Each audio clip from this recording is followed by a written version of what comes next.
The freshman from Orlando, Florida, number 4, Adam Cheney.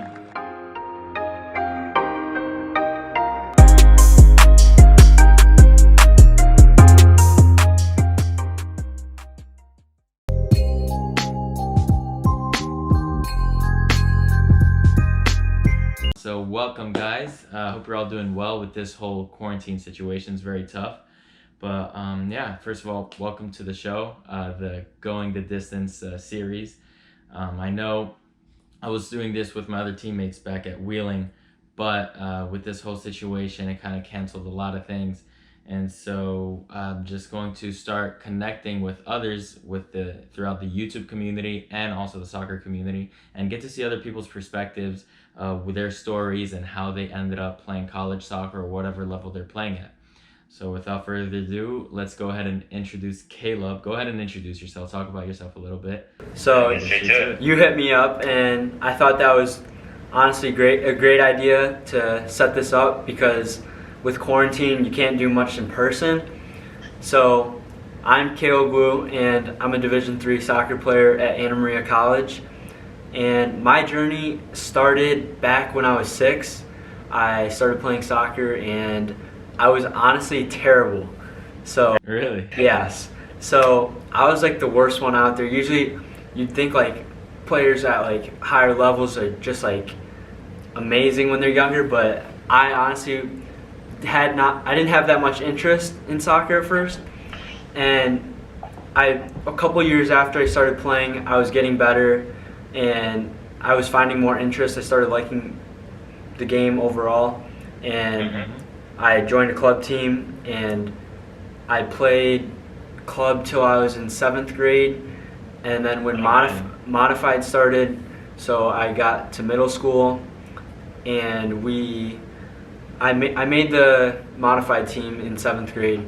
I was on the. What's modified? What do you mean? What's modified team? I don't know. What do you guys have like at like school?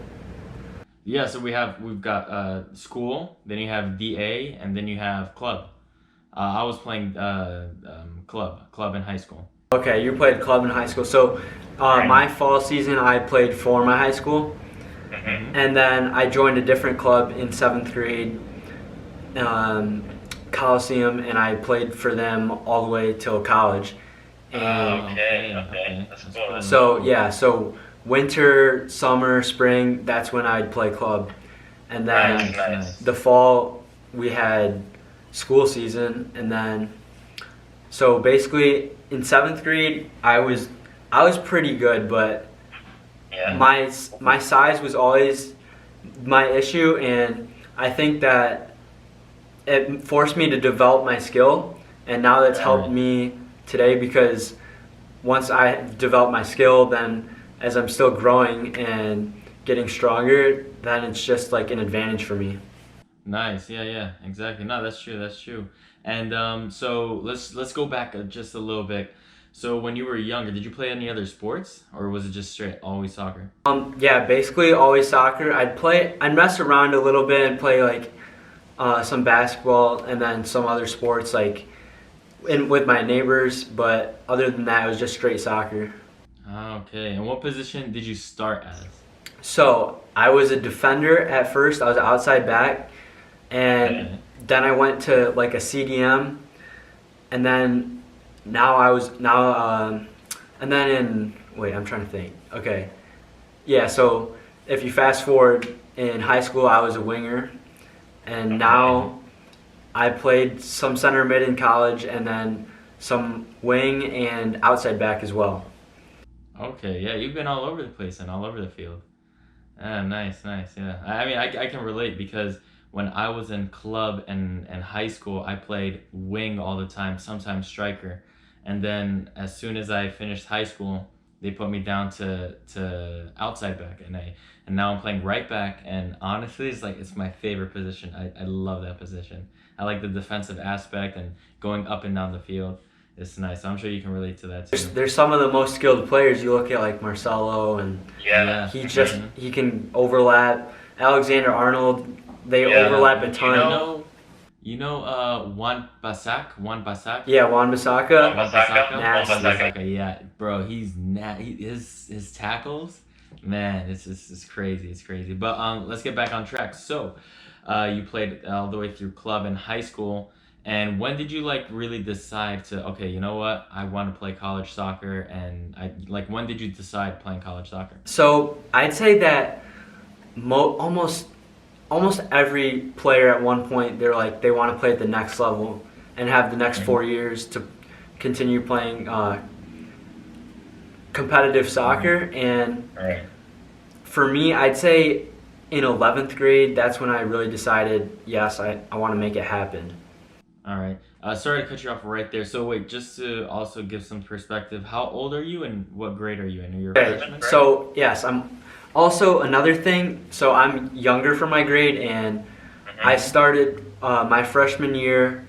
I was 17, like all the way through preseason, and even Wow. some of the games for my college team.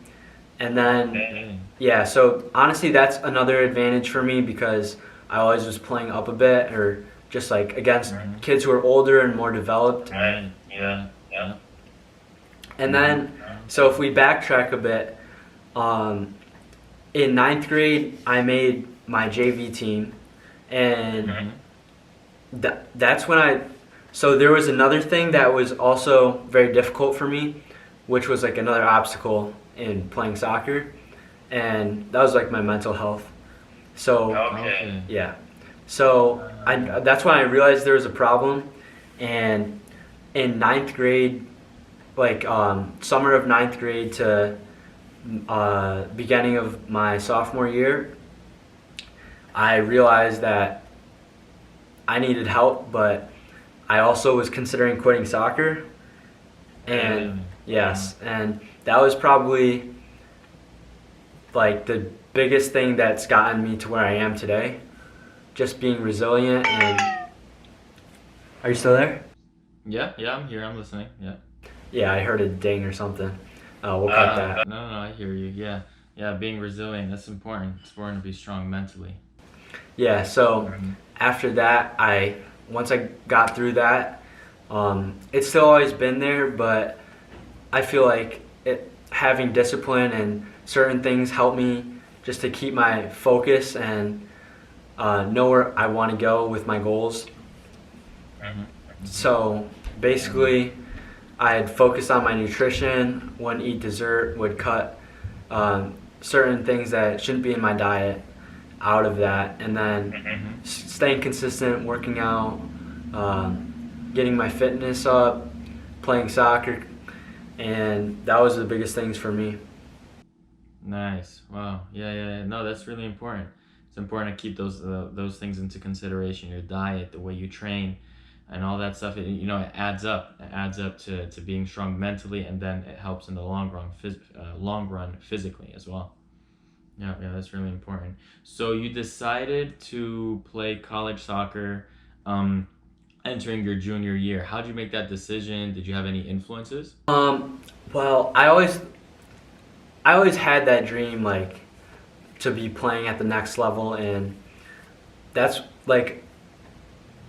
just put my mind to it, and I told myself I'm gonna make it happen, whatever it takes. So Right. my after my fall season junior year, I started contacting some college coaches. Some of the coaches got back to me and watched me play. And one quick story. So there was one college that was recruiting me, and it was in Pennsylvania, where the Pittsburgh Steelers training camp is. And so yeah. And so it was on that campus, so I saw like Shazier in the gym, and then I met Antonio Brown and saw Juju and all of them. So that was a cool experience. Wow, that's Oh, really cool. That's But really nice. yeah.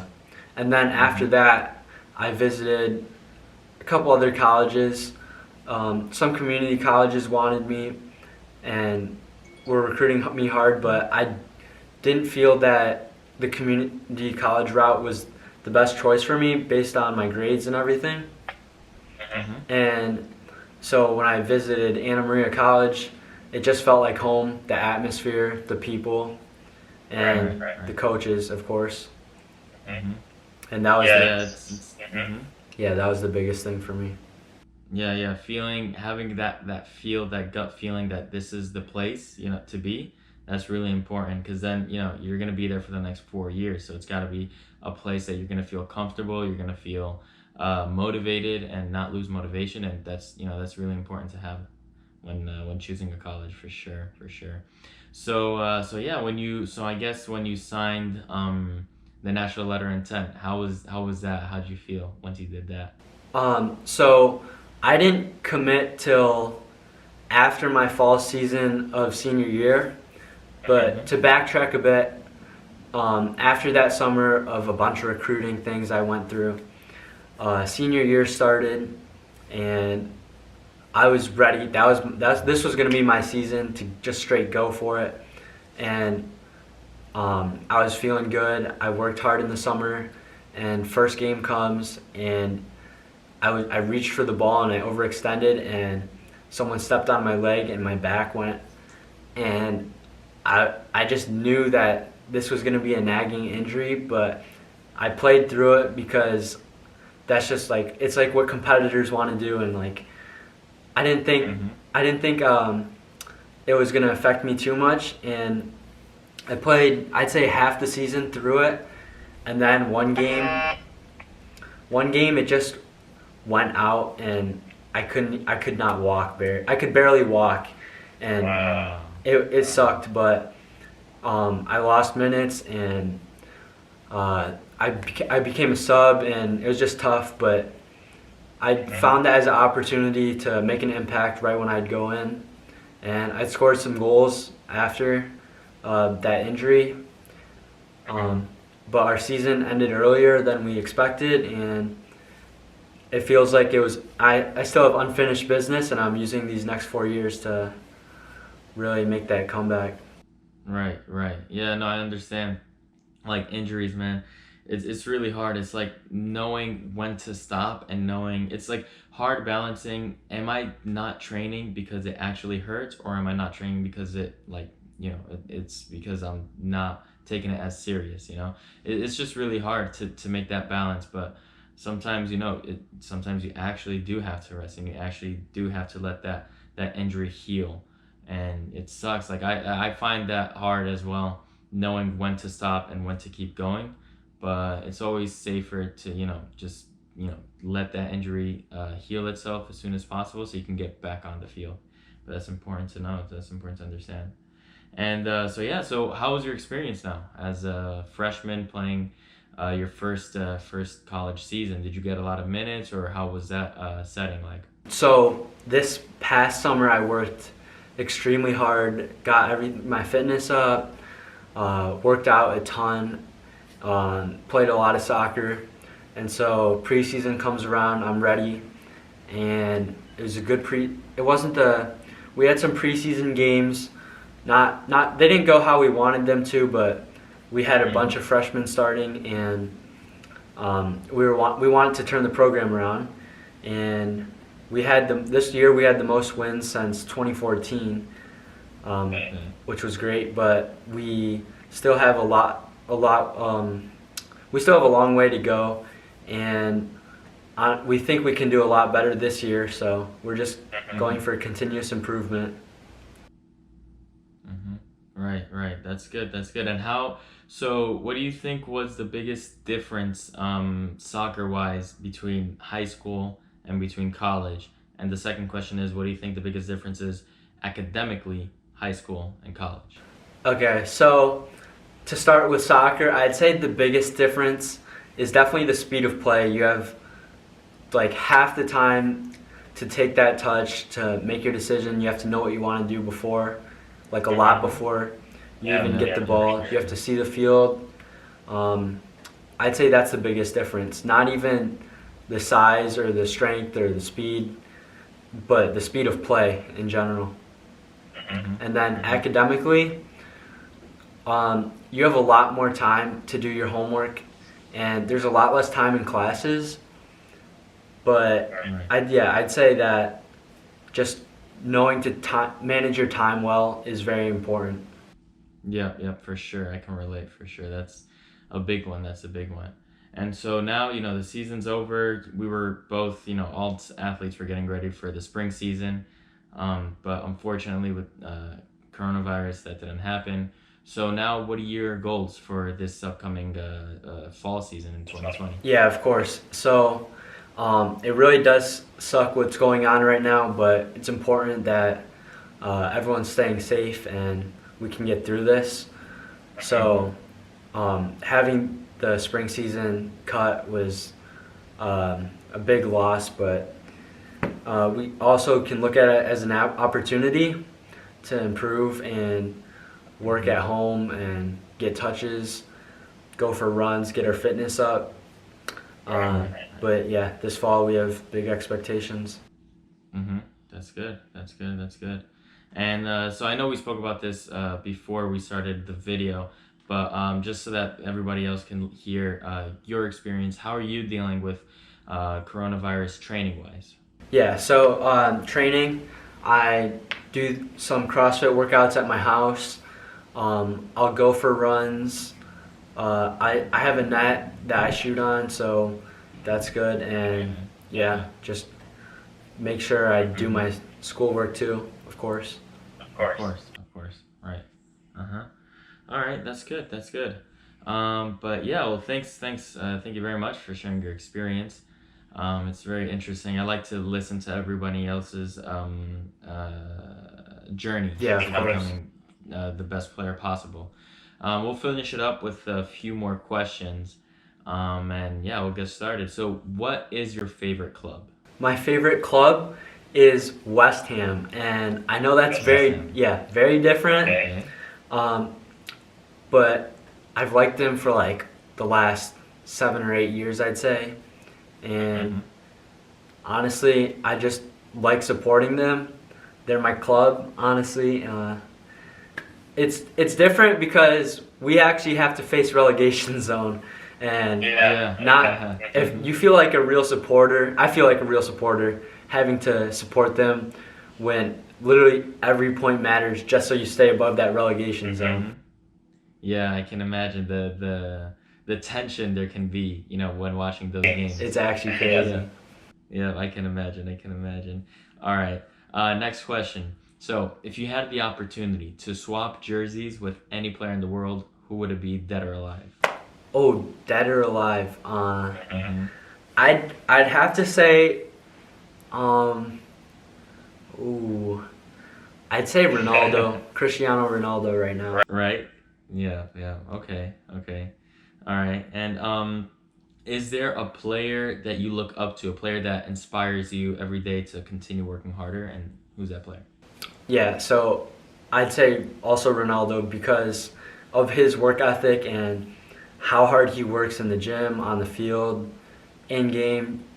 I think it's just an inspiration. Of course, for sure, definitely. And if you could ask that player, so for you it'd be Ronaldo, if you had one question to ask him, what would it be? I'd just say like what's his biggest thing that he focuses on before he gets before the match starts, and like how he mentally prepares. That's an interesting one. Yeah, that's a good one. Yeah. Well, there we go. That's the end of the video. I hope you guys enjoyed the video. For those of you that are listening, if you came this far, thank you so much. Go ahead and hit that like button. Comment down below any questions you have for me, maybe for Caleb as well. Also, go check out Caleb's channel. Thank you. It's gonna It's going to be be linked down below, right here on the screen as well. Check out his social media. Everything's going to be down there. And yeah, I think I'm going to continue doing this with other people within the Instagram, the YouTube community, while in the soccer community as well. I think it would be a great way to get different people's perspectives and see how everyone else is working hard and getting to the next level, whether that's being semi-professional, professional, college, whatever it is. And yeah, I hope you guys enjoyed the video. Go ahead and I said that already, but yeah, any last words, Caleb? Thank you for having me. Yeah, for sure, definitely. All right, well, I'll catch you guys in the next video. Take it easy. Peace.